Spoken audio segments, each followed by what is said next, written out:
जिस किस्म के हमले हो रहे हैं इसराइल के और अमेरिका के, सिविलियंस को निशाना बनाया जा रहा है, इंफ्रास्ट्रक्चर को निशाना बनाया जा रहा है, और आज जो है इसराइल के वज़ीर आज़म ने ऐलान किया है इस तरह के हमले करेंगे जितना इंफ्रास्ट्रक्चर है, पानी है, बिजली है, इंटरनेट है और जो बेसिक फैसिलिटीज हैं उनको उड़ा के रख देंगे। ये बहुत खतरनाक हुआ है और ये ट्रंप को ट्रैप में डालने के लिए आज वो चीखा है। ऐसी बात आज ट्रंप का इंटरव्यू जो चीखम धाड़ वाला, उसने कहा है कि आयतुल्लाह खामनेई को उन्होंने मारा है इसराइलियों ने। वो अगर रहता तो नेगोशिएशन टेबल का आगाज हो सकता।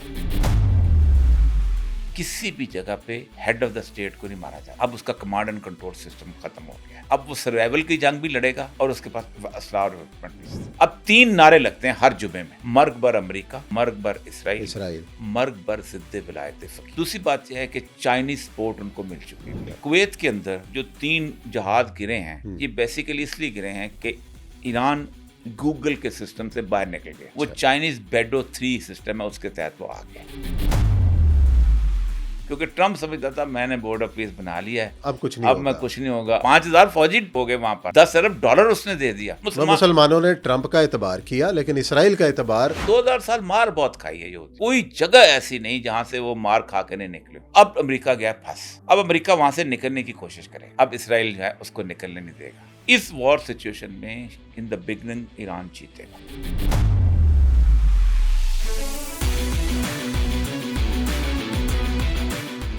बिस्मिल्लाहिर्रहमानिर्रहीम, अस्सलाम वालेकुम जी। पब्लिक पॉडकास्ट के साथ आपके खिदमत में हाजिर हैं और आज के हमारे जो मेहमान हैं वो इंतहाई ख़ास मेहमान हैं। और जो इस वक्त कज़िया है, जो अमेरिका इसराइल ने ईरान पर हमला कर रखा है और ये जंग जो है वो फैलती चली जा रही है, और इस जंग के हवाले से हम गुफ्तगू करेंगे कि सूरत-ए-हाल किस तरफ जाती नज़र आ रही है। और इस वक्त मेरे साथ स्टूडियो में मौजूद हैं औरिया मकबूल जान साहब। बहुत शुक्रिया औरिया साहब, आपने वक्त दिया और एक अरसे के बाद आपसे दोबारा ताल्लुक़ इस्तवार करने का मौका मिला, और उम्मीद करते हैं कि इंशाअल्लाह ये ताल्लुक़ मज़ीद आगे बढ़ेगा और आपसे हम इस्तिफ़ादा करते रहेंगे। आप मिले हैं सीना चाक आने चमन से सीना चाक। बिल्कुल बिल्कुल। अली खामनेई शहीद हुए, उनके बेटे मुश्तबा खामनेई को उन्होंने सुप्रीम लीडर बना दिया। और जिस किस्म के हमले हो रहे हैं इसराइल के और अमेरिका के, और सिविलियंस को निशाना बनाया जा रहा है, इंफ्रास्ट्रक्चर को निशाना बनाया जा रहा है, और आज जो है इसराइल के वज़ीर आज़म ने ऐलान किया है कि वो इस तरह के हमले करेंगे कि जितना इंफ्रास्ट्रक्चर है, पानी है, बिजली है, इंटरनेट है और जो बेसिक फैसिलिटीज़ हैं उनको उड़ा के रख देंगे। उसके नतीजे में ईरान की कौम अपनी हुकूमत के ख़िलाफ़ बगावत करेगी, सड़कों पर आएगी, और फिर जो बाहर जो प्लेयर्स बैठे हुए हैं वो जहाज़ से उतरेंगे और मामलात को अपने हाथ में ले लेंगे और इस तरह रजीम चेंज हो जाएगा। ये तो उनके अज़ाइम हैं और ये पहले दिन से ही ये कहा जा रहा था। शायद ट्रंप साहब ने भी इस बात का जिक्र किया कि जी 2-4 घंटे के हमले होंगे और रज़ा शाह पहलवी साहब के जो बरखुरदार हैं वो आएंगे, और उन्होंने बयान भी दिया कि जी मैं आ रहा हूँ, तैयार हो जाए मेरे इस्तकबाल के लिए। लेकिन आज 5-6 दिन गुजर गए, कुछ नहीं हुआ, बल्कि उल्टा लोग जो हैं वहाँ पे उनकी हमायत में निकल आए। आज जो ट्रंप का बयान है ना, उसके बारे में उसने कहा बहुत फजूल आदमी है वो शाह ईरान का जो बेटा है। अच्छा, अब मैं किसी और को ढूंढ रहा हूँ। तो आज उसने ट्रंप के, उसने खास तौर पर हेडलाइन है, राइटर्स की हेडलाइन है आज की। दूसरा देखें, पहली बात तो यह है कि मैं तकरीबन गुज़श्ता 2 महीने से मैं कह रहा था कि ईरान के बारे में जो लोग ये समझते हैं कि वहाँ रजीम चेंज की जा सकती है और बहुत आसान है, वो ये बहुत नामुमकिनात में से। ये वेनेज़ुएला वाली सूरत हाल। वेनेज़ुएला में एक बंदा है, डेमोक्रेसी से पैदा हुआ, वोट लेके आया, सदर बन गया। डेमोक्रेटिक सेटअप में और रेवोल्यूशनरी सेटअप में ये फ़र्क होता है जिसको जो लोग नहीं समझते। सही। ईरान का जो रेवोल्यूशनरी सेटअप था ये बड़ा खौफनाक था। उसकी 2-3 वजूहात है कि 1953 में सबसे पहले CIA ने अपना रजीम चेंज एक्सपेरिमेंट किया था। CIA 1948 में बनी है, लेकिन उससे पहले अमेरिकन नेवी होती थी, तो जो रिपोर्टें बनाती थी, वो जो अयूब खान को आर्मी चीफ लगाने की रिपोर्ट है वो अमेरिकन नेवी की थी। एक बंदा है जो 6 फुट 2 इंच का है, ज़बरदस्त की, और अपने आप को अमेरिकन से ज़्यादा अमेरिकन समझता है, उसकी बड़ी मज़ेदार रिपोर्ट है। तो ये रोल पहली दफ़ा ईरान में लिया था, वो डेमोक्रेटिक सेटअप का रोल था। उन्होंने कोई 15-16 के करीब MNA खरीदे थे उनके, और उन्होंने कर दिया था वो क्या कहते हैं अपना नो कॉन्फिडेंस। तो मुसद्दक चला गया। शाह ईरान को इन्होंने निकाल दिया हुआ था, उसको वापस लेके आ गया। अमेरिकन ने खुद निकाल दिया, वापस लेके आ गए, शाह ईरान को एस्टैब्लिश कर दी। उसके बाद कम से कम 1953 से लेके 1978 तक जुल्म की एक दास्तान थी। स्वैक थी, जिसको सीआईए ने एस्टेब्लिश किया हुआ था। लोगों को उठाती थी, मिसिंग पर्सन होते थे, उनको मारते थे। मैंने वो सारे के सारे अकूबत खाने देखे हैं, जिन्हें ईरानियों ने बाद में वो अजायब घर बना दिया था। मौज़ा इबरत कहते थे उसे। सही। उसपे वो कैसे कंघियों से गोश्त नोचते थे, नमक छिड़कते थे, मुख्तलिफ कीड़े चलाते थे, सारा कुछ। फिर उन लोगों से भी मैं मिला हूँ जिनकी हड्डियाँ तोड़ दी गई थी, बेचारे बाजू भी नहीं रह गए हुए थे, टाँगें भी नहीं रह गई हुई थी, और वो उनको फेंक जाते थे। हुँ। ये सारा ज़ुल्म होता था ज़्यादातर उनके ऊपर, तोदा पार्टी के ऊपर। ये कैमल्स पार्टी थी। इनके बड़े स्ट्रॉन्ग लोग थे, और बड़ी मशहूर उनका वो था कि वो जनाब उनके किसी के बाल लंबे होते थे, जीन फटी हुई होती थी, उसको उठा के ले जाते थे कि ये कम्युनिस्ट है। हुँ। बल्कि एक वाक़या मशहूर है कि उस एक शख्स के घर में छापा मारा। तो जैसे हमारे दुनिया में फ़ौज तो एक ही तरह की होती है, मुनासिब सा पढ़ा लिखा, ज़्यादा पढ़ लेते तो फ़ौज में लड़ाई कैसे हुँ। करेगा? तो उसने हो ची मिन्ह की तस्वीर लगाई हुई थी अपने घर के अंदर। तो उसने उसको मारते हुए लेके जाने लगा, तो उसको कहता है, अजीब आदमी हो, तुम तो जवान आदमी हो, ये तेरी माँ रो रही है।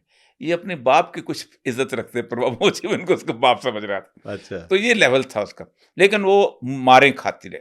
फिर उनके यहाँ मुजाहिदीन खल्क का एक बहुत बड़ा तबका था, मसूद रिजावी का, और साथ ये मौलवी भी आके मिल गए। हुँ।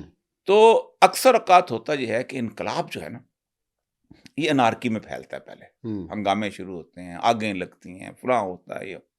आखिर में टेक ओवर वो करता है जो ऑर्गेनाइज़्ड होता है। जैसे पाकिस्तान में 2-3 दफ़ा हंगामे हुए, लेकिन आखिर में ज़िया उल हक ने ले लिया। 77 से बड़ा क्या हर जगह पे फ़ौज आ जाती है। ऑर्गेनाइज़ हुँ। यूनिटी है, ऑर्गेनाइज़। हुँ। पाकिस्तान में यूनिट ऑर्गेनाइज़ है, बर्मा में ऑर्गेनाइज़ यूनिट है की तरह। इसी तरह श्रीलंका में यही हुँ। सूरत-हाल होती है। वहाँ मौलवी सबसे ज़्यादा ऑर्गेनाइज़्ड हैं, अच्छा। और इतने शानदार किस्म के ऑर्गेनाइज़्ड हैं कि उनके यहाँ तब्दील करना नामुमकिनात में से है। हुँ। और ये जो ईरानी हैं, इनका जो अपना तसव्वुर है, वो मुख्तलिफ है इराकियों से। ये अपनी सारी की सारी इनका बेस बनता है लेबनान के तशय्युओं के साथ। सही है। दोनों में एक फ़र्क है।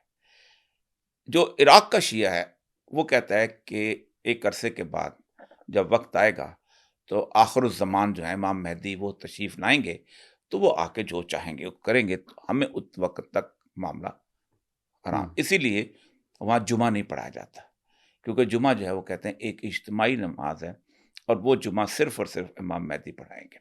हुँ। इसी तरह मशहद में आप चले जाएँ, तो मशहद में मुसल्ले पे इमाम खड़ा नहीं होता, बल्कि अच्छा। सामने मुकब्बर खड़ा होता है। वो अल्लाहु अकबर, समी अल्लाहु लिमन हमिदा, अल्लाहु अकबर कहता है। वो मुसल्ला खाली रखा जाता है कि मसला जो है इमाम मेहदी का है, जब आएँगे तो हुँ। वो इस पे इमामत करेंगे, इस पे और कोई नहीं बैठ सकता। लेकिन ये जो ईरान का इनकलाब है, जो शियत है, ये उससे मुख्तलिफ है। हुँ। इनका एक तसव्वुर है विलायत फ़क़ीह का, विलायत फ़क़ीह, बिल्कुल। और वे कहते हैं कि जब तक इमाम मेहदी नहीं आता, हमारी ज़िम्मेदारियाँ, वो जो मर्जे है, हुँ। उसकी ज़िम्मेदारियाँ ख़त्म नहीं होती, और वो मर्जे जो है, वो इमाम मेहदी के आने की राह हमवार करेगा। क्योंकि इमाम मेहदी ने कल आना है, उस वक़्त के दौर के लोग जाने, मुझे मेरे दौर के बारे में पूछा जाएगा कि तुमने क्या किया? हुँ। और इस तसव्वुर को सबसे मज़बूत किया था, वो किया था डॉक्टर शरीयती ने। हुँ। डॉक्टर शरीयती ने एक जगह बनाई थी अपना, हुसैनिया इरशाद, सही है। और हुसैनिया इरशाद जो था, उसके अंदर उसने बाकायदा डिबेट्स करवाता था, और वो कहता था कि शियत 2 किस्म की है, तशीय सफ़वी और तशीय अलवी। हुँ। हज़रत अली की शियत और जो सफ़वी ख़ानदान की शियत। एक का रंग सुर्ख है, हज़रत अली का की शियत का रंग सुर्ख है, और सफ़वी का रंग काला है। हुँ। हज़रत अली की शियत क़याम है, खड़ा होना, बातिल से मुकाबला करना, और ये गिरिया है। हुँ। तो वो कहता था कि असल शियत जो है अली की शियत है, जिसको यहाँ बदल दिया गया है हुँ। कि आप गिरिया करो, आप इमाम रज़ा के मज़ार के ऊपर शानदार किस्म की ज़री लेके जाओ, उसके पत्ता, लेकिन शियत वो है। उससे फिर हुआ ये कि ये जो फ़क़ीह विलायत फ़क़ीह वाले थे, इन्होंने उससे रोशनी ली। हुँ। दूसरा, उनको अल्लामा इक़बाल के अशआर जो थे, उन्होंने बहुत रोशनी दी। इसीलिए आयतुल्लाह ख़ामेनी जो हैं, इनको मैं खुद ज़ाती तौर पे 2 दफ़ा मिला हूँ। एक दफ़ा मैंने उनकी, जब मैं वहाँ ईरान में प्रोग्राम कर रहा किस था, सन में आपकी मुलाकात मैं हुई थी 2007 तेहरान की में? बात कर रहा हूँ। 2007 में। अभी वहाँ वो हंगामे नहीं शुरू हुए थे जो आज़ाद ख़याली वाले। हुँ। तो 2007 में वहाँ अल्लामा इक़बाल के ऊपर मैं प्रोग्राम कर रहा था टीवी के। अच्छा। तो ईरानी टीवी पे ईरानी आप टीवी पे इनामा इकबाल के प्रोग्राम प्रोग्राम कर, करते थे। और उस वक्त आप किस हैसियत में वहाँ पे तैनात थे, मैं कौन वहाँ सा पर था, इदारा था? ईसीओ है, एक 10 मुल्कों की ऑर्गेनाइजेशन है, जी। उसका मैं डिप्टी सेक्रेटरी जनरल भी था, और उनका जो कल्चर सेंटर है उसका मैं एग्जीक्यूटिव डायरेक्टर था। हम्म। मुअस्ससा उसको कहते हैं, उसका मैं डायरेक्टर जनरल था। लेकिन मैं चूँकि वहाँ पर था तो मुझे मेरा जो बॉस एक ईरानी था, वो डॉक्टर रजबी, वो हम्म। उनका वज़ीर रहा, तो उसने मुझे परमिशन दी हुई थी, जब तक तुम यहाँ टीवी पे जो मर्ज़ी बोलो। अच्छा, तो मुझे फुल परमिशन थी, मैं वहाँ बैठ के बोलता था। पाबंदी तो नहीं लगी आप पर वहाँ पे? नहीं, वहाँ पाबंदी लगी थी, लेकिन वहाँ ये था कि मैं वहाँ पर हुआ था, प्रेस टीवी बना था। जी, तो नया नया प्रेस प्रेस। टीवी मैं पहला उसका, क्योंकि प्रेस टीवी के बारे में मैंने ईरानियों से कहता था कि तुम हर ज़ुबान में तुम्हारा है, जिस अमेरिका को गाली देते हो अंग्रेज़ी में, तुम्हारा टीवी क्यों नहीं? हम्म। उन्होंने बनाया। अब चूँकि मैंने उनको आइडिया दिया हुआ था, तो वो कहते हैं पहला तुम होगे। और जिस दिन वो उनके करंट शो था फोर कॉर्नर, उसमें तो उस दिन हमारे यहाँ जामिया अफ़सा हो रहा था। अच्छा। तो we were the last person जो ने टीवी जिसने अब्दुल रशीद गाज़ी को लाइन पे लिया था, फिर उसकी बैटरी डैम हो गई। हम्म। तो पहला दिन था प्रेस टीवी का, पूरी दुनिया खोल के बैठी हुई थी। इधर से मुशर्रफ भी खोल के बैठा हुआ था। हम्म। तो उसने 1 बजे सफ़ीर को फ़ोन किया कि उसको वापस भेजो। तो मैं वहाँ से डिपोर्ट हुआ पाबंदी था। तो लग गई ना, और ये तो साहब। उधर इधर आके वापस बुला के लगाई थी, वहाँ नहीं लगी थी। अच्छा। तो उस वक़्त उनसे मेरी जो होता उस प्रोग्राम, उन्होंने जो उनके कुम से 2 लोगों को लाया था जो मुझे इंटरव्यू करते थे, हम्म। और मैं उसके साथ। तो आयतुल्लाह ख़ामेनी की एक किताब है, मशरिक़ का दरख़्शंदा सितारा, अच्छा। वो अल्लामा इक़बाल के ऊपर है। तो वहाँ गुफ्तगू करते-करते इक़बाल के बारे में आयतुल्लाह ख़ामेनी ने कहा कि इक़बाल उन लोगों में से है कि जिन्होंने ईरान का मुहावरा बदला है। हम्म। उन्होंने कहा कि ईरान में सारी ज़िंदगी ईरानी कहते थे, ज़माना बात न सादत तो बा ज़माना बसास, कि ज़माना जो है अगर तेरे साथ नहीं चलता तो बना के रहे, हम्म। थोड़ा सा ढीला मट्ठा हो जा। इक़बाल ने कहा नहीं, ज़माना बात न सादत तो बा ज़माना सतीस, ज़माना तेरे साथ बना के ना, तू जंग कर उससे। तो कहता है फिर वो जंग वाली कैफे, इसीलिए जब शुरू में जुलूस 1978 के अप्रैल 9 अप्रैल को शाह ईरान की तकरीर है, हम्म। और शाह ईरान की तकरीर थी, उसके बारे में कहते हैं 18 उसको इंटेलिजेंस एजेंसीज थी दुनिया के, उन्होंने रिपोर्ट दी कि Iran has not yet ripened to this level of revolution. सही। यहाँ रेवोल्यूशन नहीं आ सकता, बहुत बड़ी मिडिल क्लास है यहाँ आ गई है, रोज़ पबों में जाते हैं, डांस होते हैं, फलां ये होता है, बहुत बड़ी मिडिल क्लास आ गई है, तो यहाँ नहीं आ सकता। तो शाह ईरान ने तकरीर की थी, उसने कहा मेरे पास 7 लाख फ़ौज है, मैंने जमहूरियत नाफज कर दी है, अमीर अब्बास हवैदा जो है वो वज़ीर-ए-आज़म है, और मैंने वाइट रेवोल्यूशन के तहत किसानों को ये दिया है। तो जिस को तकरीर कर रहा था, तो 100 लोगों का, लड़कों का तेहरान यूनिवर्सिटी से जुलूस निकल रहा था, और वो 9 महीने के बाद टॉपल हो गया। तो उस वक़्त ये तीनों पार्टियां साथ मिल के ना इनके साथ चल रही थी। आखिर में आयतुल्लाह ख़ुमैनी को 2-3 महीने पहले वो सामने आए हैं, वरना इकबाल की ये नज़म होती थी, मीर असद मर्दे कि ज़ंजीरे ग़ुलामा बिशकनत। वो बंदा आ गया है कि जो ग़ुलामों की ज़ंजीरें तोड़ेगा। दीदाम अज़रूज़ ने दीवारे ज़ंदान शुमा, मैं उसको तुम्हारी जेल खाने के रोशनदान के अंदर से झांकते हुए देख रहा हूँ। तो ये अच्छा। उनका बड़ा मशहूर शेर था, जिसको फिर आयतुल्लाह ख़ुमैनी की जब तकरीरें आई तो उसके साथ मिला के वो सुनते थे। और फिर उसके बाद आपको पता है वो जैसे उनकी आमद हुई, लेकिन उसके बाद इनकलाब को कंसोलिडेट करना सबसे मुश्किल काम होता है। इनकलाब आ जाता है, लेकिन उसको आगे लेके कंट्रोल जाना, करना, उसको कायम आप रखना। देखें चीन के अंदर माओ ज़ेडुंग इनकलाब ले आया था, लेकिन उसको फिर 8 साल कल्चरल रेवोल्यूशन लाना पड़ा, कुछ 3 करोड़ बंदा मारना पड़ा। जो अफीमी थे उनको पकड़ते थे, पकड़ के डाल के उसमें अपना जहाज में रखते थे, जहाज डुबो देते थे। 4-3 साढ़े 3 बल्कि लोग तो ज़्यादा समझते हैं, बहुत जुल्म हुआ है। इसीलिए हुआ ये कि मैं जब चाहे चीन गया था ना, तो माओ ज़ेडुंग का जो है ना, देखा होगा आपने, जी जी। तो वहाँ चाहे उसको टोपी माओ ज़ेडुंग की जो हम कभी लगाया करते थे, वो कोई खरीदते नहीं था चीनी। तो मैंने पूछा जहाँ चीनी कोई नहीं, कहता ये तुम बाहर आने वाले खरीदते हो, हम कोई नहीं खरीदते इसको, हमारे लिए वो। तो वहाँ भी ये हुआ कि कैसे करें। तो इन्होंने सबसे पहले जो इनका टाकरा हुआ वो हुआ तोदे पार्टी के साथ। अच्छा। और मुजाहिदीन खल्क के साथ। पहले तो उन्होंने 32,000 बंदा जो था, जो फौज के अंदर था, जो ब्यूरोक्रेसी के अंदर था, बाकी वो सबको उनको मार दिया। आपको याद होगा आयतुल्लाह खलखाली होता था जी, वो सुबह सवेरे 15-16 बंदों का नाश्ता करता था। आज इतने जर्नैल मार दिए, या जितने सेक्रेटरी मार दिए, या जितने ये कर दिए, तो 32,000 बंदे वो ख़त्म कर दिए, अपनी ब्यूरोक्रेसी लेके आ गए। सही। वहाँ कोई पब्लिक सर्विस कमीशन नहीं है। वहाँ अगर सफ़ीर लगना है तो आपको कुम से पर्ची आएगी, आप सफ़ीर लग जाएंगे। उसके बाद उन्होंने इनके साथ मामला करना था, ये बनी सदर वगैरह आपको याद होगा, जी जी। आदलज़ादे, ये सारे इन्होंने उनको कहा कि ये अमेरिकी एजेंट है।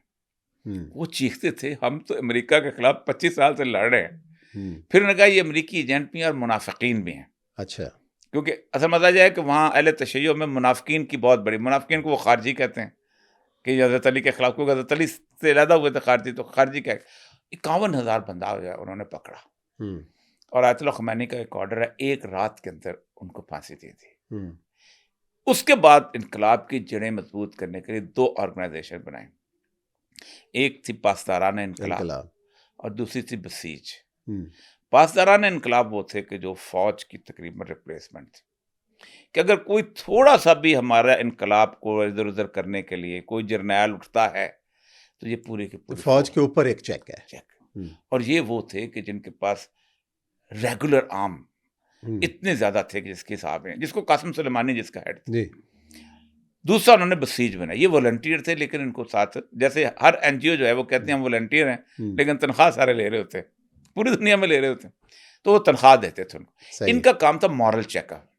मतलब मेरे घर में डिश लगी हुई थी, हम्म, जो मेरा बंदा जब रिपेयर करने के लिए डिश आता था, वो बाकी खुफिया भी रिपेयर करता रहता था। अच्छा। तो मेरे साथ उसने मुझे रिक्वेस्ट की हुई थी कि जब मुझे पुलिस वाले पकड़ें, तो वो पूछें कि ये अभी आपकी डिश रिपेयर कर दे, तो आप झूठ बोल दीजिए कि मेरी डिश रिपेयर करके गया। अच्छा। तो वो उसका हर तीसरे दिन पुलिस वाला को फोन आता था कि, तो फिर एक दिन मुझे पुलिस वाला आ गया, कहता आपकी डिश रोज खराब हुई होती है। मैंने कहा मैं क्या करूं, ये डिश ईरानी माल है ही ऐसे। हंस पड़ा, कहता मुझे पता है लेकिन हम क्या कर।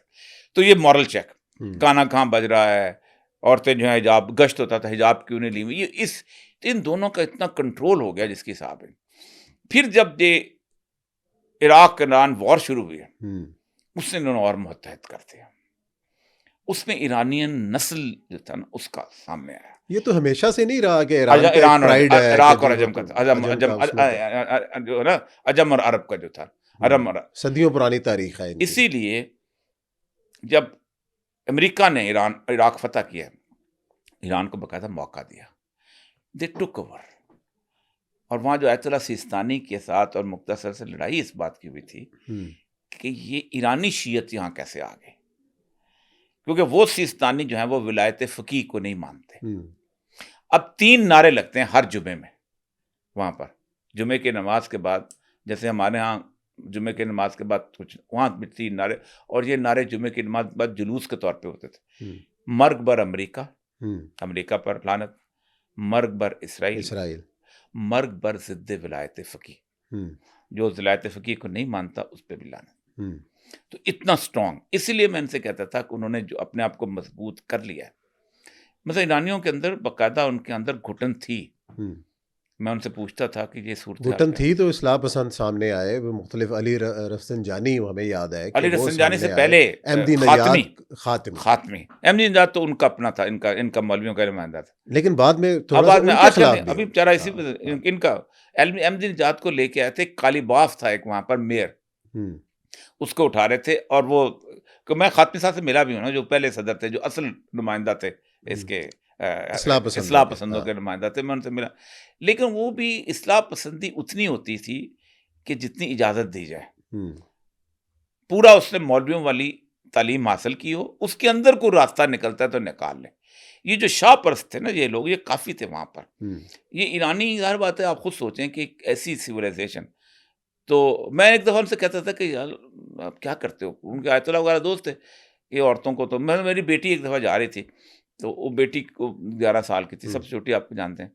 तो उसने आम दुपट्टा लिया, तो एक खातून आई, उसने ज़ोर से इस्फ़ान पे ना हम्म, रिपोर्ट यूँ करके उसको साँस बंद होने लग गया। तो मैंने कहा तुम क्या करते हो? उसने कहा नहीं, इसको सही तरह हिजाब लेकर तुम्हें यहाँ। तो मैंने कहा आप क्यों करते हो? तो मुझे कहता है आप ईरानियों को नहीं जानते, ये कौम काबू में आ ही नहीं सकती किसी और के। जो ये ख़वातीन यहाँ की हैं ना, हाँ। ये हमारे काबू आ सकते हैं जो अच्छा, हम और ये करते सब हैं। इतना मजबूत सिस्टम, इनकलाब की जड़ें इतनी ग्रास रूट लेवल तक रहीं और बड़े इकदाम भी किए, सख्ती भी इतनी थी। लेकिन ये जो कुछ हुआ इससे पहले भी, जो गुज़िश्ता साल इसराइल के हमले हुए हैं, उसके अंदर भी ये बात सामने आई कि अंदर से लोग मिले हुए थे, अंदर से गद्दार थे, अंदर ही मोसाद के एजेंट थे। और जो खामनाई साहब वाली शहादत होती है, इसके अंदर भी ये बातें सामने आई कि उनकी मूवमेंट, और अब तो सारे अमरीकी अखबारात भी ये लिख रहे हैं कि किस तरीके से कैमरे ट्रैक किए गए, किस तरीके से इनको बिल्कुल एक करके और टारगेट करके मार दिया गया, और अंदर से इसकी थी। सारी उसकी चीजें। दो तो वजह ये इन चीजों पर क्यों नहीं काबू पाया इन नहीं लोगों ने? नहीं इन पे चीजें का उसकी मैं बताऊं आपको, जो भी डिक्टेटरशिप के तहत पीस होता है ना, हम्म। इसको कहते हैं साइलेंस ऑफ द ग्रेवयार्ड। अच्छा। ये कब्रिस्तान की खामोशी होती है, और कब्रिस्तान की खामोशी में मुर्दे होते हैं, जहाँ हम्म। जिंदा लोग कब्रों के अंदर बैठे होते हैं। ये साइलेंस ऑफ ग्रेवयार्ड थे। मैं जब किसी सफ़र करता था, ज़ाहिर बात है मेरी फारसी कमज़ोर थी, तो मेरे साथ खुल जाते थे, अच्छा। क्योंकि मैं वो अपने क्योंकि कहते थे कि इन्होंने सिवैक की बजाय इन्होंने इंटेलिजेंस एजेंसी बनाई है, इतलात नाम था उसका हम्म। इंटेलिजेंस एजेंसी का। यानी पाकिस्तान में इतलात और है, उधर इतलात और है। हम्म। तो कहते हैं कि ये हो सकता है मेरी बीवी जो है वो उनकी मुखबर अच्छा। हो सकता है मेरा बेटा उनका मुखबर हो। तो उनके यहाँ बहुत ज़्यादा खौफ था, इसीलिए वो ये हरकत जो थी उनके यहाँ दूसरा जो बड़ा काम हुआ ना, 2 गलतियाँ ईरान से हुई। क्या? पहली गलती ये हुई ईरान के इनकलाब में कि उन्होंने समझा कि हमारा इनकलाब जो है कम्युनिस्ट इनकलाब है, तो इसको पूरे आलम इस्लाम में नाफिज कर दो। अच्छा, इसीलिए प्रॉक्सीज शुरू की उन्होंने। प्रॉक्सी तो अब शुरू की ना, हम्म। पहले खुल के आ गए थे। खाना काबा में जुलूस निकालो, तो ये करो, कोयटा में पाकिस्तान का कोयटे जी। वाला वाक़या हो गया। आप खुद सोचें ना कि पाकिस्तान में जहाँ पर 15% शिया हों, वहाँ आप अपना नफ़ाज़ फ़िक़्ह जाफ़रिया की मूवमेंट चलाएँ, तो ये बड़ा अजीब सा लगता है। ज़िया-उल-हक़ के ये दौर में ये हुआ हज़ार सारा। बल्कि हुआ ये था कि आपको पता है ज़कात जब जी, नाफ़िज़ जी, हुई है, उसी पे। तो ईरानी सफ़ीर जो है वो धरने में आके बैठता था। हुँ। बाद में उनको अंदाज़ा हुआ हमने गलत कर लिया। हुँ। और ये आयतुल्लाह ख़ुमैनी के ज़माने में उनको अंदाज़ा हो गया था, क्योंकि ख़ुमैनी जो थे ना, उनकी शख्सियत जो थी बड़ी ज़बरदस्त किस्म की, और वो शिया सुन्नी इस मसले में नहीं, बल्कि उनकी शुरू से ही थी कि अपने शियों से इतना रब्ता नहीं करते थे जितना हमारे यहाँ। मौलाना मौदूदी को बाकायदा ख़त लिखा था कि आप हमारे आइन ड्राफ्ट करें। वो हुँ। ख़त मुझे इस तरह याद है, मेरे सामने आया था। फिर पूरा वफ़द गया था मियाँ तुफ़ैल साहब का, फिर असद गिलानी साहब को याद होगा, सब जाते, और नहीं जितना कि वो मौलाना मौदूदी को इमाम ख़ुमैनी साहब ने ख़त लिख के बुलाया कि जी, आप ईरान का आइन आइन ड्राफ्ट करें। ड्राफ्ट करें। जी, जी। अच्छा, हाँ, उसने वो ख़त मैंने तर्जुमा किया था, को फ़ारसी मुझे ही आती थी अच्छा। दिमागियों में से। तो उस वक़्त मैंने, मुझे याद है मैं यूनिवर्सिटी में पढ़ता था, ट्रांसफ़र मैंने उसको किया। तो वो वफ़द गया था, उनके साथ मियाँ तुफ़ैल अहमद साहब को भेजा गया था, अच्छा। और वो बाकायदा बड़ी करते थे आपको। आप खुद सोचिए कि 3 दफ़ा मैं वहाँ बुलाया गया हूँ हुँ। आयतुल्लाह ख़ुमैनी के इनकलाब की बरसी के ऊपर, हुँ। बाकायदा आर्टिकल पढ़ने के लिए। तो बाकायदा यहाँ से वहाँ तो बहुत करते, अपने लोगों को इतना नहीं वो लिफ्ट कर। फिर उसके बाद आयतुल्लाह ख़ामेनी के बाद हुआ ये कि जब ये सारा कुछ रिस्पॉन्स ना मिला, फिर जब सिपाही साहबा बनी और फिर बाकी जगहों पे भी और सारी चीज़ें शुरू हो गईं, फिर लेबनान के अंदर भी मामला हुआ, हुँ। शाम के अंदर भी मामला हुआ, तो फिर उन्होंने प्रॉक्सीज़ शुरू कर दी। और प्रॉक्सीज़ उन्होंने शुरू की हैं ईरान ने अफ़गानिस्तान के साथ, ना, अमेरिका के साथ मिलके अच्छा, अमेरिका के साथ मिलके ईरान ने प्रॉक्सीज़ शुरू की शुरू। शाम में, सबसे पहले इराक में, अफ़गानिस्तान, सबसे पहले अफ़गानिस्तान। अफ़गानिस्तान, हिज़्ब जो वादत इबादत इस्लामी बनाई, हिज़्ब हिज़्ब इबादत हिज़्ब इबादत वगैरह, इबादत को मसूद सपोर्ट किया खलीली था। वगैरह की। हाँ, हाँ, जी हाँ। और हाँ, साथ उन्होंने अहमद शाह मसूद को सपोर्ट किया था ताजिकिस्तान में। वादी पंजशेर इंडिया, के अंदर। ईरान हुँ। और अमेरिका, हुँ। ये तीनों इकट्ठे थे, और ताजिकिस्तान में अच्छा, उसका इसके ऊपर भी मैं आऊँगा बाद में, ज़रा ये बयान कर लें कि ईरान और भारत बड़े करीब समझे जाते बहुत थे, करीब। बड़े चाबहार की बंदरगाह और ये वो सारा, और उसके मैं आज बाद समय मामला मैं ख़राब कहाँ परसों से एक हुआ पहले इंडियन चैनल पे था, हाँ, यहीं मैं छोटी, तो उसने कहा कि हमारे बड़े कल्चरल राब्ते हैं उनके, जर्नैल एक था उनका, कोई हाँ, रिटायर्ड, उनके ईरान के साथ। मैंने कहा ये बाय एयर जाते थे वहाँ कल्चरल राब्ते, बीच में पूरा पाकिस्तान आता हाँ। है। कल्चरल राब्ता कैसे हो सकता है? तो उन्होंने, वो एक और मामला है, वो भी मैं बताता अच्छा, हूँ। प्रॉक्सीज़ की बात तो करें। प्रॉक्सी पहले तो वहाँ सपोर्ट करना शुरू किया। तो फिर जब ईरान वहाँ उन्होंने सपोर्ट किया, आपको याद होगा कि उनके लोग जो थे लड़े थे मुल्ला उमर के ज़माने में, हुँ। जिनमें 3 सफारतकार उनके मारे गए थे। ठीक है। तो वो उन्होंने सफारतकार कहते थे, ये कहते थे कि नहीं, उनकी जो है उसमें से पासदारान के लोग हैं, हुँ। जिनको ले जाके कुम में, जिसमें मुल्ला उमर ने कहा था अफ़गानिस्तान गूंद का तालाब है, हुँ। यहाँ मत आना। ईरान ने अपने पूरे बॉर्डर के ऊपर फ़ौजें खड़ी कर दी थी, वो वापस ले गए थे उसके बाद ना। लेकिन जब अमेरिका आया तो वो हुँ। साथ उनके, यहाँ तक कि आखिरी जो फाइट हेलमंद में हुई है, हुँ। जिसमें बरतानवी फ़ौजी फंस गए थे, तो ईरानियों ने आके निकाला था उनको, सही है। क्योंकि वो नज़दीक थे, उनमें ईरानी कुछ मारे भी गए थे वहाँ जाके। और फिर उसके बाद इराक के अंदर इनको पूरा पैसेज दिया गया, हुँ। क्योंकि अरब भी चाहते थे कि सद्दाम ख़त्म हो, इसराइल भी चाहता था सद्दाम ख़त्म हो, हुँ। और ईरान भी चाहता था सद्दाम ख़त्म हो। अरब अब पछताते हैं सद्दाम के खात्मे के ऊपर, हमने गलत किया। हुँ। लेकिन हुआ ये कि इनको पूरा, उसकी पूरी एरियल उसको तबाह कर दिया उन्होंने। फिर उसके बाद उनकी पूरी टैंक की फोर्सेस को, ईरानियों को वहाँ आने के लिए रास्ता मिला।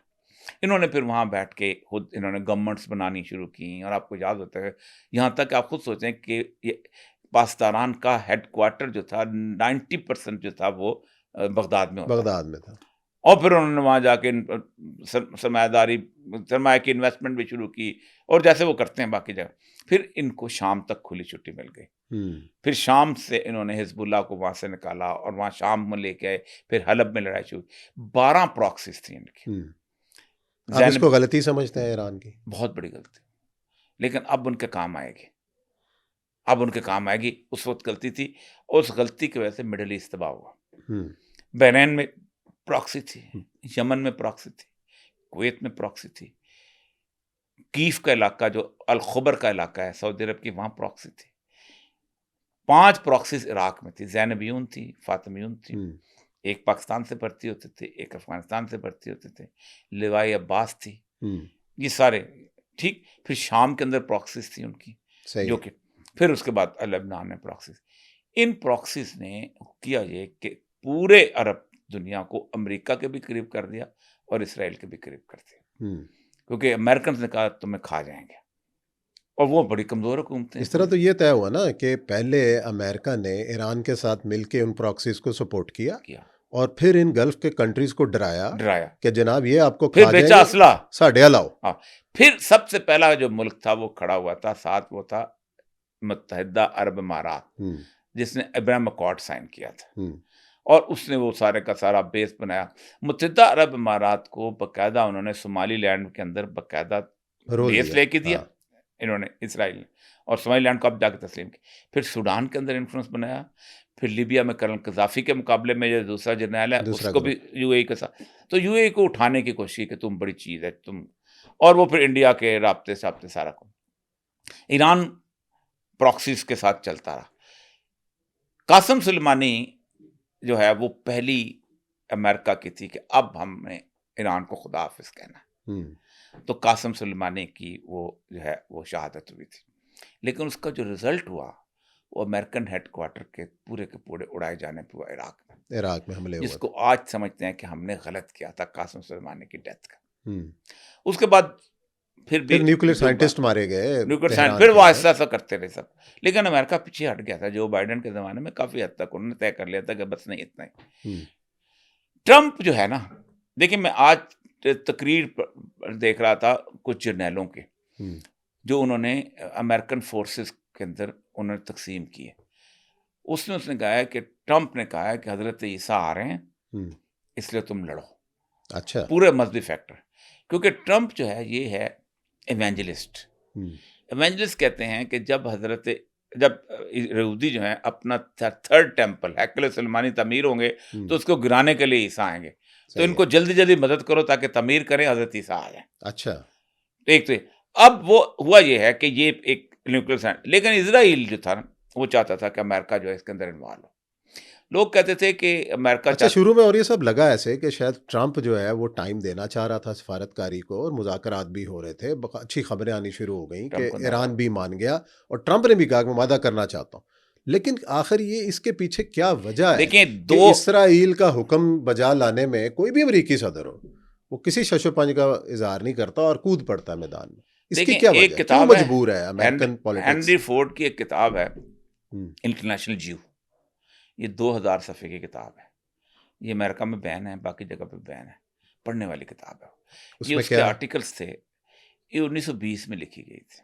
अच्छा, उसने कहा था ये यहूदी जो अंदर आ रहे हैं ना अमेरिका में, इनको रोको, और उसने ज़ायनिज़्म का पूरा सिस्टम बताया था उसके अंदर, कैसे ये इकट्ठे हुए हैं बासल के अंदर, कैसे दुनिया की एक दिन ये अमेरिका के रिसोर्सेज पे काबू कर लेंगे और फौज भी इनके कब्जे में होगी और आपकी इकॉनमी भी इनके कब्जे में होगी, मीडिया भी। और उसने फिक्रा लिखा था एक दिन ऐसा आएगा कि no president can win without Jew media and Jew money, मुकम्मल तौर पे तुम्हारे, क्योंकि वहाँ जो भी है ना, 1901 में इलाद नाम का वो फंड कायम हुआ था यहूदियों का, जिसको इसराइल से बना। 1901 में आज तक कोई यहूदी का वो इसराइल को गाली भी देता हो वो पैसे जरूर देगा उनको। सही, हफ्ते के दिन कारोबार करेगा, मैकडॉनल्ड कहेगा हराम है लेकिन पैसे देगा कि गोली खरीदो मुसलमानों को मारो इस हराम पैसे से। तो एक तो है कि पूरी दुनिया के, देखिए 2000 साल मार बहुत खाई है यहूदियों। उनको मार खाने ने उनको इकट्ठा कर दिया। यानी कोई जगह ऐसी नहीं जहां से वो मार खा के नहीं निकले। और वो कहते ये हैं कि जब 4 ब्लड मून इकट्ठे होते हैं, 4 खूनी चांद मुकम्मल, तो हमारी जो है ये पहले हमें मार पड़ती है, फिर हम वो कहते 1492 में हमें इजाबेला फर्डिनेंड ने स्पेन से निकाला था। 75,000 यहूदी कहते हैं मुसलमान हो ईसाई हो जाते हैं, वो हो गए। उन्होंने कहा अच्छा ईसाई हो गए हो, सुबह सवेरे नाश्ता हमारे सामने करोगे सूअर के गोश्त का, अच्छा, और इस हफ्ते को तुम दुकानें खोलोगे। तो लेकिन कहते हैं कि 1492 में कोलंबस ने अमेरिका दरियाफ्त कर लिया था, और हमारे लिए वो ट्रायम्फ, ट्रेजेडी देन ट्रायम्फ। तो अमेरिका हमारे लिए लैंड ऑफ अपॉर्चुनिटी आई। अब उनके मैं आपको बताऊं 2 आइडियाज पेश किए थे ट्रंप ने और पूरे अमेरिका ने, और मैं कहता था इसको मुसलमान दुनिया मान लेगी, इसराइल नहीं मानेगा, लोग तस्लीम नहीं करते थे। पहला था कि 2 नेशन थ्योरी, मैंने कहा था इसराइल नहीं मानेगा, कुछ भी कर ले, उसकी बुनियादी वजह है 2 रियासती हल जो, हाँ 2 नेशन, वो थ्योरी है ना, हमारी भी है उनकी भी, हाँ हमारी और तरह की, उनकी और तरह की। चलो टू स्टेट सोल्यूशन, 2 स्टेट आ गए। चलो उसकी एक वजह है, इजराइल में 1916 में रॉथशील्ड जो था ये 60 लोगों को लेके आया था। जाफा के पास एक टीला खरीदा था उसने, जाफा में यहूदियों का छोटा सा गांव था, तो टीला खरीदा था जिसका नाम था तल अबीब। तल अबीब उस टीले को कहते हैं जिसके नीचे पानी हो, रेत के टीले। अच्छा। और उसने 60 लोगों को, एक हाथ में 60 घूंगे सफ़ेद थे, एक में 60 वो थे अपना ग्रे, तो एक पे प्लॉट नंबर लिखा हुआ था, एक में नाम, 60 लोग उनको दिए थे। उन्होंने 1 साल में घर बनाया था, सिनेगॉग बनाया था, एक उन्होंने इब्रानी ज़ुबान ख़त्म हो चुकी थी, आज भी इब्रानी ज़ुबान में ना तालमुद, ये यदिश बोलते थे, यानी ये सारी तालमुद आज भी इब्रानी में नहीं है, उसका हया किया। ये 60 के 60 जैसे अरबपति थे, इनके एकड़ों में घर थे, इनके वहाँ पर कारोबार थे। सही। ये लंदन छोड़ के, पेरिस छोड़ के, ब्रुकलिन छोड़ के, जर्मनी छोड़ के यहाँ आए हैं एक नजरिए की खातिर कि हमारा मसीहा आएगा और आलमी हुकूमत कायम करेगा। उनके झंडे के ऊपर एक तरफ नीली लकीर है दरियाए नील की है, और दूसरी तरफ नीली लकीर है दरियाए फरात की। इसके दरमियान में रसूल अकरम सल्लल्लाहु अलैहि वसल्लम वो ये सारा कब्जा कर लेंगे। सला एक जगह है खैबर के साथ, वो आखिरी बाउंड्री होगी इनकी यहूदियों की रियासत की, वहाँ पर आकर रुक जाएगी, मदीना तक, मदीना के तरफ नहीं आ सकती, वहाँ वैसे भी नहीं आना चाहते इतने से। तो वो दूसरा मैंने कहा था इब्राहिम अकॉर्ड नहीं मानेंगे, और ये मैंने कहा था ये ट्रंप का ना ये बोर्ड ऑफ पीस, ये भी नहीं माने। उनकी वेरी एग्जिस्टेंस खत्म हो जाती है कि जब उन्होंने मिल के ही रहना था, तो फिर लंदन में रहना बुरा लगता है उनको, गोल्डनबर्ग के उस इलाके के अंदर, फिर उनको ब्रुकलिन में रहना बुरा लगता है, फिर पेरिस के अंदर वो बेलवील में ठहरे में वहाँ रहना बुरा लगता है, इधर रेत में बैठे हुए। आपको मैं कहूँ मेरे साथ चलो नकुंडी बलूचिस्तान, 3 दिन बाद पानी आता है, ईरान से सब्जियां आती हैं, बलोच आपकी जान का दुश्मन है, आप कहेंगे मेरा दिमाग खराब है मैं जाऊंगा वहाँ। ये सब कुछ था यहूदियों के लिए, वो वहाँ पर आके पहुंचे कि 2 पैगंबर थे जिन्होंने उनके लिए बिशारत की थी, एक हजरत यसा, उनका नाम कुरान में भी है, और एक हजरत दानियाल जिनके मकाशफात थे। और हजरत यसा ने कहा था तुम्हारा एक पैगंबर आएगा जो तुम्हें आलमी हुकूमत कायम करके देगा, और दूसरा यह है कि तुम यहाँ से निकल जाओगे दजला फरात से, वहाँ वापस चले जाओ। वो एक पूरी होगी, एक है। तो वो इस पे हम नहीं, हमें बिल्कुल नहीं यकीन। इसीलिए बोर्ड ऑफ पीस के बनते ही मैंने अंदाज था कि ईरान पे हमला कराएंगे, क्योंकि ट्रंप समझता था मैंने बोर्ड ऑफ पीस बना लिया है, अब कुछ नहीं होगा, मैं कुछ नहीं होगा, अब मैं गजा में 5000 फौजी हो गए वहां पर, $10 अरब उसने दे दिया, सब दुनिया आज मुसलमान सारे अब मिल गए, 57 में से कम मेजर मुसलमानों ने ट्रंप का एतबार किया, लेकिन इसराइल का एतबार जो है वो, अब इसराइल ने पहले हमला किया ईरान पे, ये पूरी इंटेलिजेंस इसराइल की बनाई हुई थी। देखा ना, लोग कहते हैं वहां पर ईरान में बहुत ज्यादा उन्होंने अपना बीज बोया हुआ है। उसकी वजह यह है कि रिसेंट जो इंडिपेंडेंस आई है ना, थोड़ी सी इन्होंने मूव करना शुरू किया है इधर उधर। अब देखें ना, मुझे बात सुना, आप अमरीकियों के साथ मिलकर इराक में काम करते हैं, आप अफगानिस्तान में काम करते हैं, आप लेबनान में अमरीकियों के साथ मिलकर काम करते हैं, क्योंकि रशिया तो बशार अल असद के साथ था, तो आपके बंदे नहीं खरीदेंगे, कैसे नहीं खरीदेंगे? मौका तो दिया। इनकलाब के बारे में कहा जाता है कि आयरन कर्टन होता है, वो तो औरत के जरिए खरीदें, हम्म, हाँ वो पैसे दे के खरीदें, वो खरीदते हैं।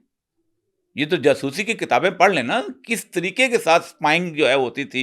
वो जो क्या नाम था, माता हरी का जो केस हम्म। है सारे का सारा, बाकी तो ये सारे जो थे ये आपस में मिलना शुरू हो गए थे, मेल मिलाप में से निकलना ही निकलना था। अच्छा, और ये साहब क्या, अब खामनाई साहब के बरखुरदार आ गए हैं, वो सुप्रीम लीडर बन गए। हमने देखा कि गुज़श्ता रोज़ भी हमले हुए कि एक आर्मी चीफ़ की पहले डेथ होती है फ़ौज के सरबराह की, उसके बाद फिर नए मुकर्रर किए जाते हैं, उनको भी शहीद कर दिया जाता है। इससे पहले वाली वेव के अंदर भी हमने ऐसी ही चीज़ें देखी।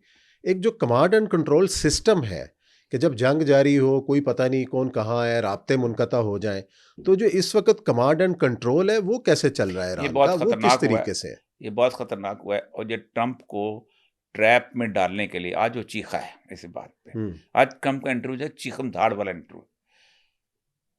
उन्होंने उसने कहा है कि आयतुल्लाह खामनाई को उन्होंने मारा है इसराइलियों ने। हुँ, वो अगर रहता तो नेगोशिएशन टेबल का आगाज हो सकता था। किसी भी जगह पे हेड ऑफ द स्टेट को नहीं मारा जाता। हुँ, आपने देखा होगा कि हो ची मिन्ह को नहीं मारा था ये वियतनाम में। ली डक थू बैठा होता था 9 साल नेगोशिएशन में ट्रंप का उसके साथ, किसिंजर के साथ। हुँ। इधर से बंदे भी मारे जाते थे, लड़ाई भी होती थी। आखिर में एक नतीजा निकल आया। वो तो मुज़ाकरात पे आना ही नहीं चाह रहे, वो तो कहते थे काम मुका के ही फिर नहीं, गल वो करांगे। यमन में बैठे हुए थे ना, हुँ, यमन में बैठे हुए थे। ये जो अयतुल्लाह खामेनेई वाला हमला है ना, स्ट्रक्चर आपने तबाह कर लिया। हुआ ये है, आज जो फॉरेन पॉलिसी का जो उनका मज़मून के 3 मज़मून हैं बड़े-बड़े। हुँ, एक तो उसने कहा है कि आपने ये हरकत करके, आपने उनकी सारी प्रोक्रेसी को इंडिपेंडेंट कर दिया है। हुँ, अब everybody is working its own. अब उसका कमांड एंड कंट्रोल सिस्टम खत्म हो गया है। अब वो सर्वाइवल की जंग भी लड़ेगा हुँ। और उसके पास असला और इक्विपमेंट भी है। दूसरी बात यह है कि चाइनीज़ पोर्ट उनको मिल चुकी हुई है। क्योंकि अच्छा। कुवैत के अंदर जो 3 जहाज़ गिरे हैं, हुँ, ये बेसिकली इसलिए गिरे हैं कि ईरान गूगल के सिस्टम से बाहर निकल गया। वो अच्छा। चाइनीज़ बेडो 3 सिस्टम है, उसके तहत वो आ गए हुँ, और वो वहाँ पर इनको ठीक कर देगा। दूसरी बात ये हुई है कि उन्होंने जो उनका जो मिसाइल है, ये बड़ा आम सा सादा सा मैन्युफैक्चर है। दूसरा चाइनीज़ पोर्ट भी। चाइना को मिसाइल सप्लाई करने में कुछ नहीं लगता। हुँ। अमेरिका को 5 असला साज फैक्ट्रियों से खरीदने पड़ते हैं और उसके लिए पैसा कांग्रेस ने देना होता है और असला साज फैक्ट्री ने अपने कमीशन पे रखा होता है। चीन में कमीशन कोई नहीं है। नहीं, वैसे तो ईरान का जो अपना मिसाइल अपना सिस्टम बड़ा है, सिस्टम, अपने उसके बड़ा सस्ता ड्रोन्स है, हैं, बहुत बड़े सस्ता। स्टेट ऑफ द आर्ट और देखें, बड़े सस्ते भी हैं और बड़े मौसर भी हैं। यूक्रेन में जो रूस ने ड्रोन इस्तेमाल किए थे 90% ईरान के थे। ईरानी थे। अच्छा, अब उन्होंने किया क्या है? होता यह है कि सबसे पहले आप एक बौछार फेंकते हो। हुँ, वो आयरन डोम होता है। आयरन डोम में ना जालियाँ होती हैं। हुँ। उसमें से कोई ठिकाने पे निशाने पे लगता है, कोई पकड़ा जाता है, कोई नहीं लगता। वो उनको एक अब आध लग जाता है। ये वैसे क्रिकेट में देखना, वो स्पेस ढूँढता है ना, किधर से हाँ। चौका निकालूँ हुँ, और किधर से छक्का निकालूँ। वो चौके वाली जगह आपको मिल जाती है। हुँ, इसलिए कल उन्होंने किया क्या है?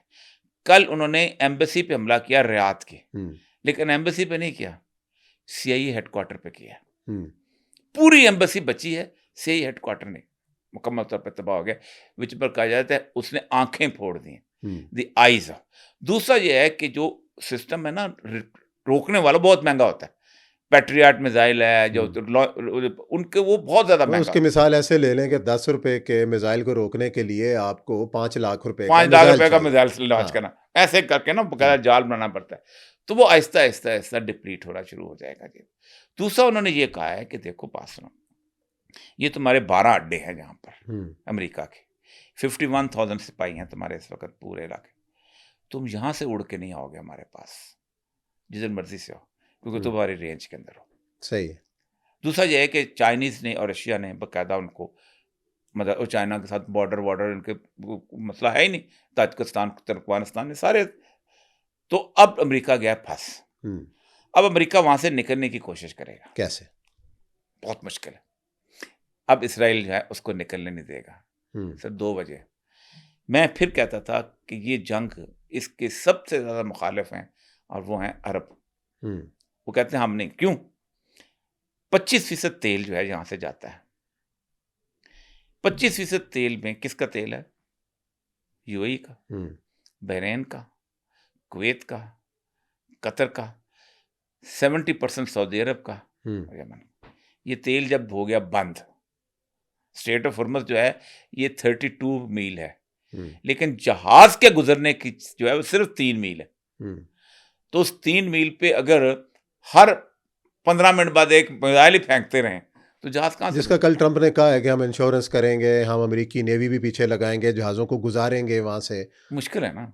लेकिन एक तरफ खबरें ये भी हैं कि ट्रंप साहब का दावा है कि 11 जहाज़ हमने डुबो दिए हैं। एक जहाज़ तो आज श्रीलंका की बंदरगाह के पे गाल के साथ जो है जाके किसके जहाज डूब दिए? ईरान के, ईरानी बहरिया के, अरे वो और एक ईरानी बहरिया का जो वो जहाज़ जिस पे ईरानी ज़ख्मी थे वो श्रीलंका में। ईरानी बहरिया बहुत छोटी सी है। हुँ, ईरान का जो पूरा जो जो स्ट्रक्चर है ना उसका, आप देखिए कई बहरिया उसके काम आई है किसी, हुँ। बेसिकली कमर्शियल ज्यादातर है, बाकी बहुत बहुत छोटी सी बहरिया नहीं, उसकी उनकी वजह। छोटी बोट्स को कहा जाता था, जो स्पीडी बोट्स उन्होंने वो गनशिप वाली उसका बनाई हैं उसका कि। उसको वो आपको सी हुँ, कदम काला, लेकिन जब पूरे बॉर्डर पे आपको 700 किलोमीटर पे बैठे हुए हुँ, हो आप, राइट फ्रॉम जियोनी से लेके आकर मुकाबले जब बीच में हो सिर्फ 30 किलोमीटर, तो आप जाएंगे कहाँ? वहां से तो आप एक अपने जिसे कहते हैं ना, वो दुबई से एक लिपस्टिक नहीं लाने देंगे हुँ, वहां पर। फिर 90% जो तेल है, 78% तेल जो इंडिया का वहां से जाता है। हुँ। इंडिया के लिए दो मुश्किलात है, 90 लाख बंदे फंसे हुए हैं वहां पर, सबसे ज्यादा इंडियन है वहां पर। सही है। दुबई में सबसे ज्यादा जायदादें इंडियन की हैं इस वक्त। तकरीबन 2.5 लाख जो है एक टिकट हो गई है दुबई से, उसकी दुबई से जाते हैं उतना गाड़ी पे रियाद, हुँ, रियाद से बैठ के भाई यूरोप की टिकट हो गई है, भागने की सूरत ये बन चुकी हुई है। तेल महंगा हुआ है लेकिन फिर थोड़ा सा कम हो गया, उसकी वजह यह है कि वो स्टेट हुँ, उसके रेड सी की तरफ से भी। लेकिन चाइना जो है ईरान का 80% तेल खरीदता है, हुँ। लेकिन ये चाइना का सिर्फ 30% है। चाइना पूरे के पूरे बाकी जगह से अफ्रीका भी से भी लेते हैं, लेता हाँ। है, वेनेजुएला से भी लेता है, बाकी जगह से भी लेता है। इस वॉर सिचुएशन में इन द बिगनिंग ईरान जीतेगा, खौफनाक हद तक जीतेगा। कमांड एंड कंट्रोल ही ना रहा और ये सर सब फिर। कमांड एंड कंट्रोल यही तो खराबी होती है। हुँ। लेकिन इंडिविजुअली कैसे फैसले करके नहीं, आप आप ईरान के सस्टेन अंदर, रह आपके सकते हैं? अंदर भी दाखिल हो जाए ना, हुँ। फुट ऑन द ग्राउंड भी आ जाए, तो आप क्या अच्छा, करेंगे? फुट ऑन ग्राउंड आने का इम्कान है? अमेरिका को यही कहते हैं कि फुट ऑन द ग्राउंड लेके आए, हुँ, लेकिन बहुत मुश्किल काम है। उसके लिए आपके पास सिर्फ एक ही बॉर्डर रहता है, पाकिस्तान। और हुँ, पाकिस्तान कभी शायद ये ना कहे, अफगानिस्तान से जा नहीं सकते, हुँ, इराक के अंदर वो भरोसा नहीं करते। अब उन्होंने कोशिश किया कुर्दों को उठाने की, हुँ, अब उस पर तुर्की खड़ा हो जाएगा कि आज अगर देखें ना, अगर वो बलोचों को उठाएंगे तो पाकिस्तान खड़ा हो जाएगा, क्योंकि बलोच कहते हैं हम एक ग्रेटर बलोचिस्तान बनाना है। हुँ। कुर्दों को उठाएंगे तो तुर्की खत्म हो जाएगा, वो कहते हैं हम एक कुर्दिस्तान बनाना है। सही है। साथ इराक को मिलाएंगे, अरबील में हेडक्वार्टर बन चुका है हमारा। तो बड़ी कॉम्प्लिकेटेड सूरत हाल है जो इस वक्त हो है। फिर ह्यूज कंट्री है। हुँ, और दूसरा बात जो है, सारी दुनिया के मोबाइल जो है ना वो लॉन्च स्टेशन है, हुँ। ईरान के मूविंग है। अच्छा। ईरान के 100% जो है मूविंग है, और इतना बड़ा सहरा है। हुँ। मैंने ईरान जो है 4 पाकिस्तान मिले तब ईरान बनता है, रकबे के लिहाज से। ठीक है?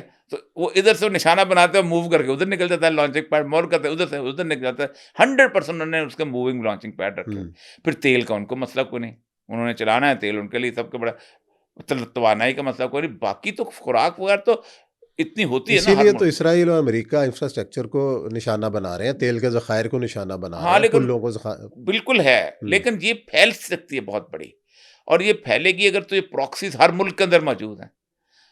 तो वो होगा क्या? वो जो हुँ, कहते हैं ना कि जो जो जंग फैलेगी, तो ये फिर सऊदी अरब में ही पहुँचेगी प्रॉक्सीज़।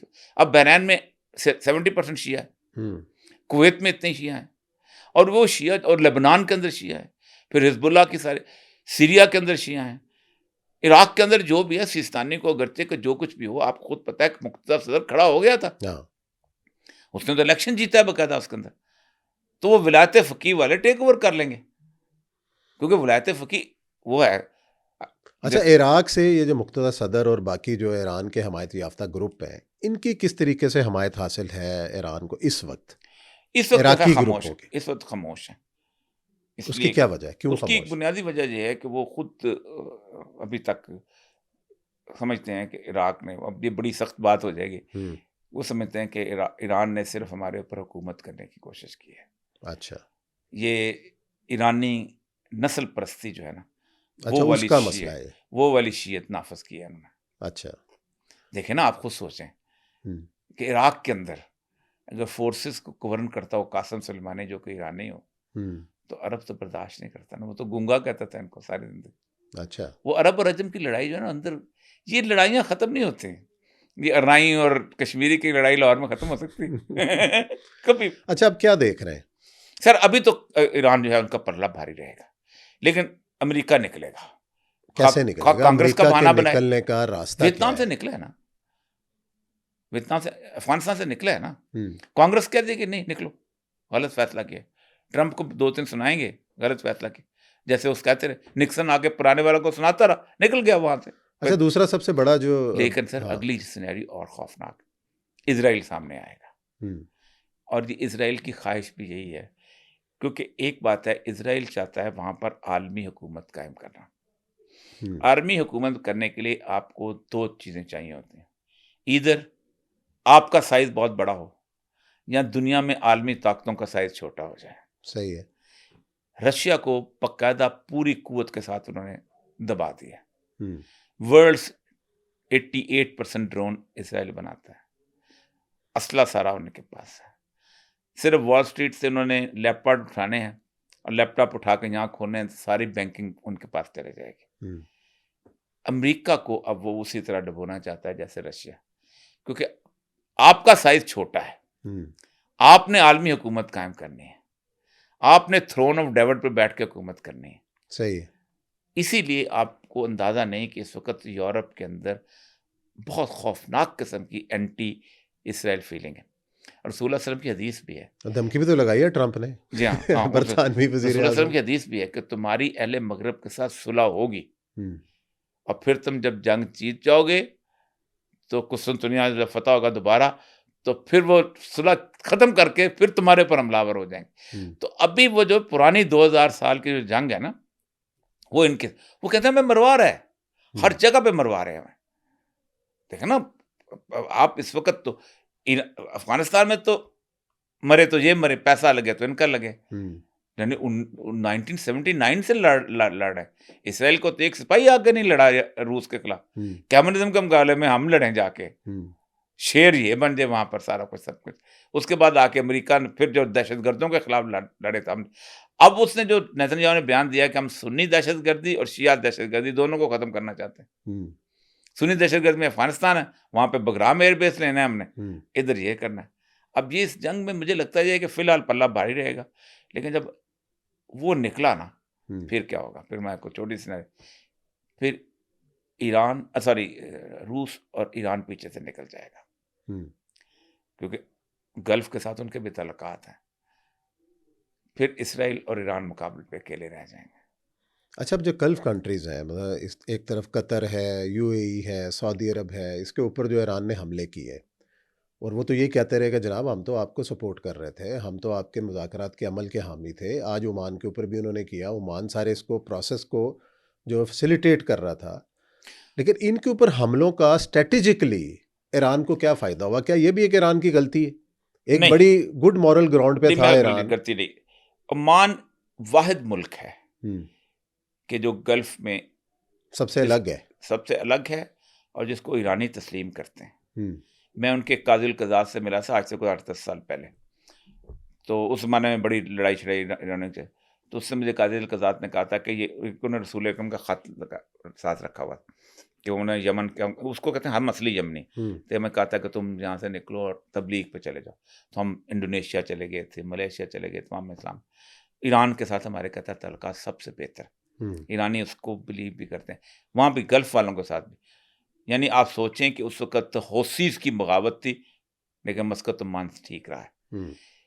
यूएई की और जो इसकी रिफ्ट शुरू करवाई है ना इसराइल ने सऊदी अरब की, सिर्फ इसलिए कि उसको तबाह करना है, न्योम प्रोजेक्ट को। अच्छा, और ये सब आप अरसे से कहते रहे कि एंड ऑफ टाइम, आखिरी जो ज़माना है, और उसकी तरफ जो निशानियां हैं, जो हदीस हैं, जो प्रेडिक्शंस हैं, उसके मुताबिक आप इस जंग को कैसे देख रहे हैं कि क्या हम उस तरफ बढ़ रहे हैं या भी वक्त है? नहीं, मेरा ख्याल है, देखें ये ईरान की जंग अब बताएगी। अगर तो सुलह हो गई तो फिर शायद डिले हो जाए, लेकिन मुझे नहीं लगता कि सुलह हो जाए, क्योंकि जब गज़ा शुरू हुई थी ना, मैंने कहा था नहीं होती, ये अब रुकने नहीं देंगे। ये मेरी मसला नहीं है, जो कैलकुलेशन ज्यूस की है ना, वो कहते हैं अगर अभी हमने ना किया तो फिर 500 साल बाद 4 ब्लड मून आएंगे, अच्छा। तो 500 साल हम इंतजार नहीं कर सकते। उन्होंने करना ही करना है। अच्छा, इस उन्होंने कर सारे कज़िये के अंदर एक चीज़ बड़ी मिसिंग है। पहले किसी भी मुसलमान मुल्क का मसला होता था तो हम कहते थे जी ओआईसी, ठीक है ना? आज ओआईसी का नाम लेवा ही कोई नहीं है, हाँ, ना नहीं। कहीं है कि जी ओआईसी का इजलास तलब कर लो, कोई बयान ही आ जाए, वो किधर गई सारी देखिए, ओआईसी? ओवैसी तो बात की बात है, एक जीसीसी बनाई थी उन्होंने, अरबों ने। नहीं, उसका तो इजलास हुआ, उन्होंने मज़म्मत की है। हाँ, बस ऐसे ही हाँ। छोटे से। ओवैसी में ईरान भी आ जाता है ना, हुँ। ताजिकिस्तान भी है, उज़्बेकिस्तान भी है, मलेशिया। हर बंदे के अपने-अपने मसाइल हैं पर ओवैसी में। चलें जी, हम दुआ कर सकते हैं कि इस कज़िये का जो है पुरअमन हल निकले, ईरानी अवाम की मुश्किलात कम हो और हाँ, पाकिस्तान हाँ, की जो ख़ारजा पॉलिसी है, वो सही सिमत की तरफ आमीन, जाए और मामले को पाकिस्तान एक कायदाना रोल अदा करने की आमीन। पोजीशन के अंदर है, सुलह कराने की भी पोजीशन के अंदर है। तो देखते हैं आने वाले दिनों में जो है वो क्या होता है। बहुत शुक्रिया अल्लाह औरिया का साहब, आपने शुक्र वक़्त है। दिया। थैंक इंशाअल्लाह फिर एक बार आपको यू। ज़हमत इंशाल्लाह। देंगे। जी, ज़रूर, ज़रूर। जज़ाकल्लाह।